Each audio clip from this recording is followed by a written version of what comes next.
With Ruben Amorim coming into Manchester United, a new era is upon us. Today we're going to do a predicted 11. Now, I'm not saying this is guesswork and I'm not saying this is fact. This is simply the conclusion I've arrived at from my own personal research. So take everything I say with a grain of salt. With that being said, let's get into the 11. Firstly, I want to reference a tweet from Fabrizio Romano, which I think influenced a lot about how I built the squad. And I quote, "From what I'm hearing, the first indication from Ruben Amorim to Man United is we need to bring players with intensity." These were the crucial words he mentioned in the opening talks and meetings he had with United. I think it's very interesting, these words, because I personally believe at Old Trafford we've lacked physical monsters in the middle of the park, especially. So many times last season we saw Casemiro getting overrun with whatever partner he had, and it's unacceptable.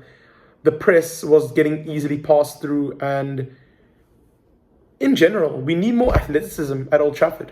So I think this is something really, really interesting if this was one of the first things he opened with, Ruben Amorim. And it influenced a lot about how I built the squad. It's also why I think this tweet makes so much sense. Mason Mount is set to play a key role under Ruben Amorim at Manchester United. Very, very interesting. Mason Mount's best season was actually in a 3-4-3 under Tuchel. It was a season Chelsea won the Champions League. And I think there's no reason for Mason Mount to be on the bench anymore. I think he is in the perfect environment now to succeed. So logically, I've put him into my starting 11. What you see in front of you is a 3-2-5. This is the formation that Erik ten Hag and Ruben Amorim use to attack the opposition. Now, I'm not going to go into the nitty-bitty stuff about why a 3-2-5 is so good, what went wrong with Ten Hag's 3-2-5, but I'll explain briefly why managers tend to use a 3-2-5 in attacking. You have 4 defenders as your opposition. What you want to do is make a numerical advantage and exploit space. You can do that by using 5 attackers. The 5 attackers against 4 defenders, numerical advantage. Okay, understanding now the 3-2-5 pattern, understanding that Ruben Amorim wants a very physically adept side, understanding why Erik ten Hag's side somewhat failed due to lacking physicality, etc., etc. This is what I've got for you. Andre Onana, Lisandro Martinez, De Ligt, Yaro, Ugarte, Casemiro, Delo, Shaw, Mason Mount, Bruno Fernandes, and Rasmus Højlund. He plays a 3-4-3. I think we all knew this. If you guys don't get it, Shaw and Delo are both fullbacks, but they are allowed more attacking license because instead of having a back 2 or centre backs, they have a back 3 to cover all the space. They're supposed to join in the attack. A lot of people think of it as a 5-back. I think of it more as a back 3. I think it's more attacking, actually, than what people let out. The front 3 will probably cause a lot of commotion in the comments. Mason Mount, Bruno Fernandes, and Højlund. Again, I will reference the tweet. He needs players with intensity now. I love Rashford. I love Garnacho. I love Ahmed a lot. But do they have the intensity Amorim is going to require in the first phase? No. Do I think they will be involved? Yes. But do I think that they will be involved a lot? No. I think they'll be involved off the bench or maybe next season. But this season is a very important season for stabilization, stabilizing the team itself.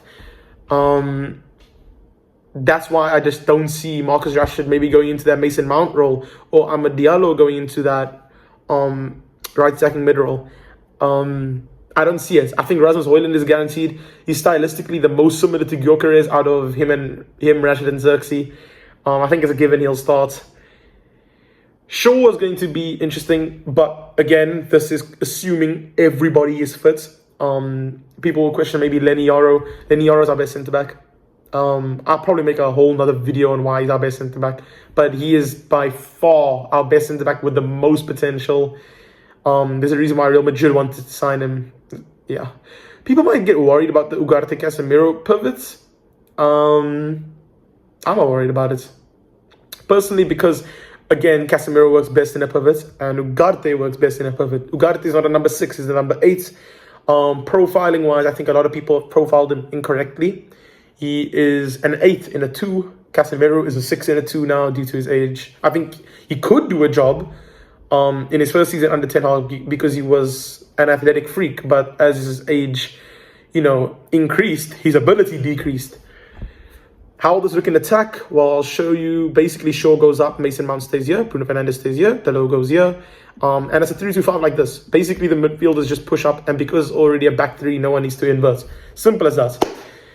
Very attacking side. I can see us creating a lot of chances. I see a lot of dependence on the striker in an Amorim system. So if Højlund doesn't prove himself this season, I could genuinely see us going for a Gyökeres in the summer. Even if I don't think it's optimal, I could see us going for a more experienced striker, maybe an Osimhen. Look, when you have Shaw and Dalot whipping balls into the box, and Mason Mount and Bruno Fernandes, two world-class creators in themselves, providing you balls, you're guaranteed to score goals. So if you're not, then it's on you. Now, I'm not saying all these players are yours to stay. I think these are just the players he will play now. I honestly think he'll buy a left wing back. He'll buy a right wing back. He'll probably want to buy a winger, another midfielder, probably a centre back. But that's for another video. I think this fixes a lot of the errors that was happening with Erik ten Hag's 3-2-5 and improves it. With that being said, ladies and gentlemen, we've come to the end of the video. I hope you all have an amazing day. Peace out.